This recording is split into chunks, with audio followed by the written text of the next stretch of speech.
Olá, alunos!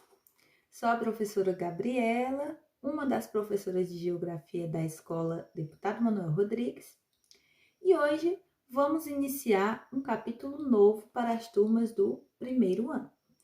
O assunto se encontra na página 125, capítulo 6, Estruturas e Formas do Relevo. Eu vou passar um slide para vocês, tá? E vocês me acompanham pelo livro didático e pelo slide, tá certo? Então, vamos lá, né, pessoal? Estruturas e formas do relevo, capítulo 6, página 125. A disciplina que estuda a dinâmica das formas do relevo terrestre é a geomorfologia, tá? O relevo da superfície terrestre, ele apresenta elevações e depressões de diversas formas de altitude, e assim ele é classificado de acordo com a sua altitude, com a sua forma. Por exemplo, nós temos nessa figura um planalto, tá? Vou dar um zoom aqui. Um planalto é uma região alta, porém aplainada no seu topo. Você pode ver que ele pode ser até habitado. Vamos citar o planalto, né, que estamos inseridos, planalto da Ibiapaba. Temos aqui a serra, a cordilheira, cadeias montanhosas, temos uma montanha, uma colina, que é uma montanha de menor altitude, tá? Temos um vale, certo? Região depressiva que passa entre montanhas, pode ter um rio. Temos uma planície, que é uma região plana, sem elevações. Então, o relevo brasileiro, ele tem diversas nomenclaturas, de acordo com a sua forma e altitude. Já essas fotos reais, vocês podem perceber, o número 1, cadeias montanhosas, montanhas muito altas, tá? Temos o número 2, um planalto, região alta, porém plana no seu topo. Temos o número 2. Número 3, temos montanhas de menor altitude, podemos chamar de morros, certo? É muito comum aqui na região de Viçosa essa forma de relevo, principalmente nos sítios. Temos aqui o número 4, uma planície. Podemos citar a região sul do Brasil, os campos gaúchos têm essa forma de relevo, aplainados. E temos aqui a depressão, tá? A depressão ela é formada sobretudo pelos processos de erosão e intemperismo, ação dos ventos e da água. Vamos estudar melhor mais para frente. Um exemplo de depressão são as bacias sedimentares e as crateras de vulcões, onde as altitudes são mais baixas, ou seja, depressão são regiões muito baixas. Podemos citar, por exemplo, a depressão sertaneja, tá? Do Nordeste, do que passa o Rio São Francisco, ok? Uma região bastante baixa e assim muito quente, muito seca, de clima semiárido. Então, o que modela o relevo? Quais são os agentes que modificam o relevo terrestre, certo? Nós temos dois tipos de agentes.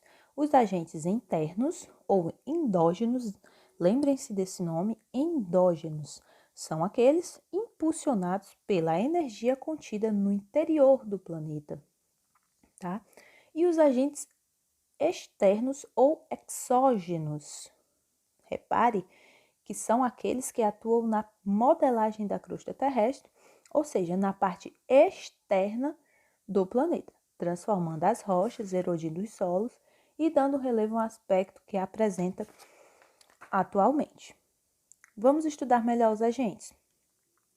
Aqui nós temos os agentes endógenos ou internos: vulcanismo, tectonismo e abalos sísmicos, tá?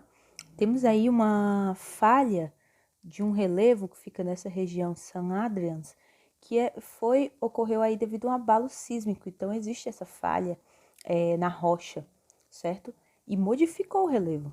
Tectonismo, choque de placas tectônicas, pode gerar um terremoto, modifica o relevo. Vulcanismo, erupção de um vulcão, certo? Vai modificar o relevo também.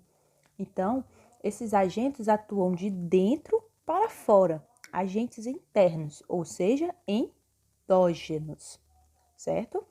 E temos os agentes externos ou exógenos do relevo. Primeiro, intemperismo e depois a erosão. O intemperismo, ele pode ser químico, físico ou biológico. A erosão, ela é eólica, marinha, fluvial, pluvial, glacial ou forças antrópicas, certo? Então, temos aqui, vamos estudar melhor. O intemperismo físico, ele vai degradar a rocha por meio de processos físicos, sem alteração na sua composição química, tá? Vocês percebam, essa rocha aqui, ela foi modificada na sua estrutura. Devido à ação dos ventos ou da chuva, ela foi criando esta forma, certo? Então, a rocha se transformou fisicamente. Já nesse aqui, o intemperismo biológico, ele é o processo de transformação das rochas a partir da ação de seres vivos. Repare que na figura de cima eu falei sobre, por exemplo, o vento, né? De modificar a rocha ou a chuva. Já no intemperismo biológico, o que modifica são os seres vivos, como bactérias, animais ou até mesmo os seres humanos. Repare que nessa foto, vocês percebam que as raízes dessa árvore, elas estão para fora, devido existir uma ação humana no relevo onde ela estava contida. Então, os seres humanos, por exemplo, quando constroem em locais indevidos e aí ocorre, por exemplo, um deslizamento, isso é muito comum em favelas do Brasil, certo? Então, modificou aquela estrutura, causou desastres. Então, isso é ação de seres humanos. Pode ser também considerado intemperismo biológico. E o intemperismo químico, ele vai transformar os minerais primários em minerais secundários. Ou seja, ele vai transformar uma rocha que tinha uma composição e depois de reações químicas, pode ser entrada de água na rocha, certo? Ele vai transformar aquela rocha em outra rocha. Ela vai se decompor e vai se transformar em outro mineral. Isso é o chamado intemperismo químico. Bom, então nós entendemos aí a força, o processo de degradação através do intemperismo, a decomposição, certo? O intemperismo físico. Agora nós iremos estudar aqui, ó, a erosão. A erosão, ela é a transformação do solo nas rochas, ou melhor, o processo de desgaste, transporte ou sedimentação do solo e das rochas. Ocorre de forma natural, mas pode ser intensificada e até provocada pela ação humana. Vamos lá. Temos aí a erosão pluvial, certo?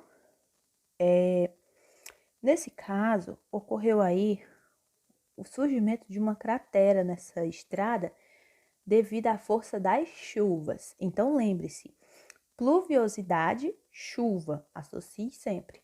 Erosão pluvial, força das chuvas, modificou o relevo, erodiu, certo? Degradou. Depois nós temos a erosão fluvial. O que é que flui? Rios.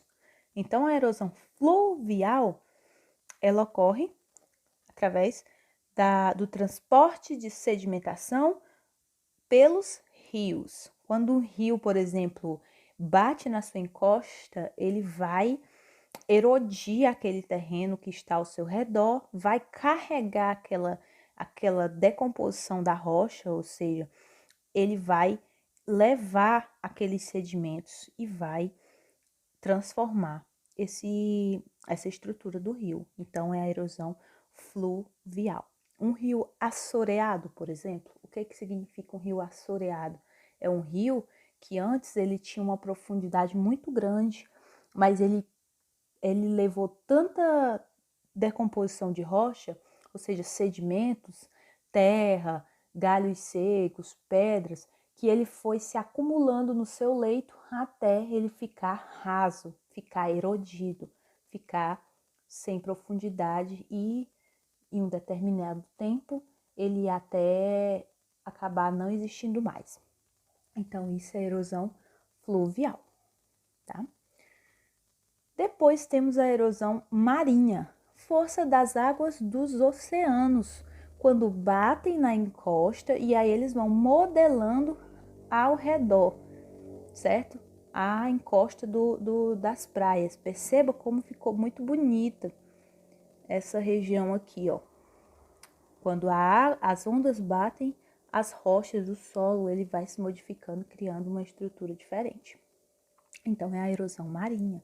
Um exemplo. Então, temos aqui a erosão eólica, força dos ventos. Repare aqui como ficou diferente essa rocha, devido à força dos ventos, né? Lembre-se o intemperismo físico, né?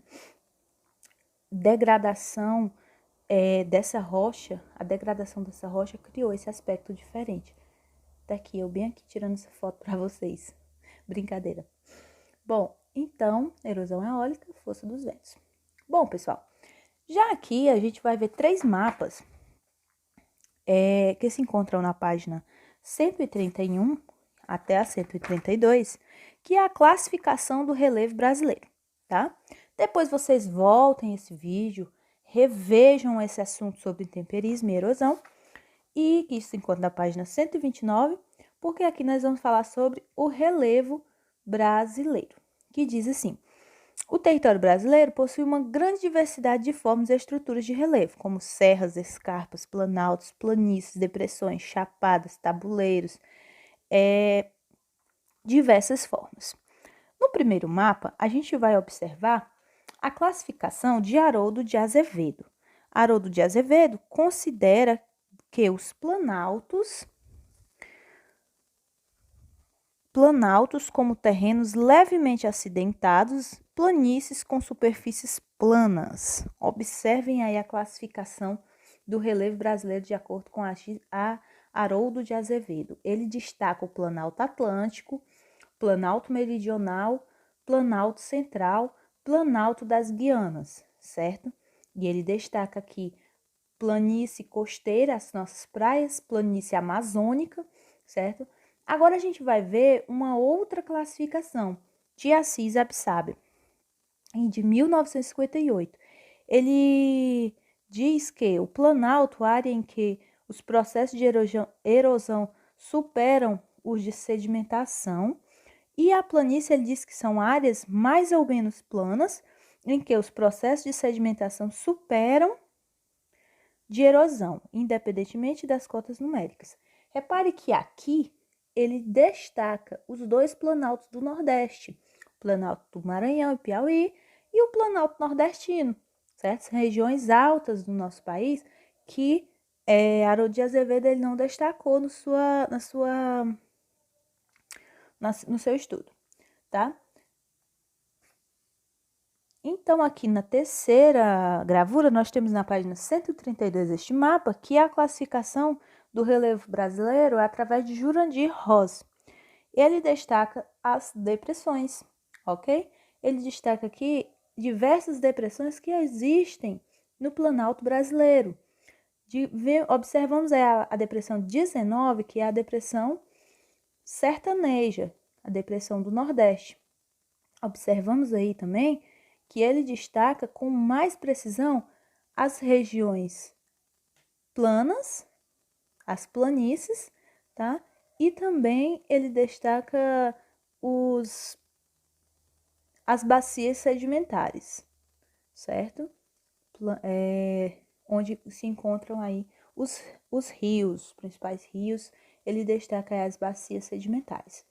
Bom, então, pessoal, é isso. Vocês vão fazer um estudo desses 3 mapas, vão dar uma lida, tá? Página 131 até a página 132. E depois a gente estuda mais sobre o relevo brasileiro, tá? Deem uma lida no capítulo e bons estudos. Até mais!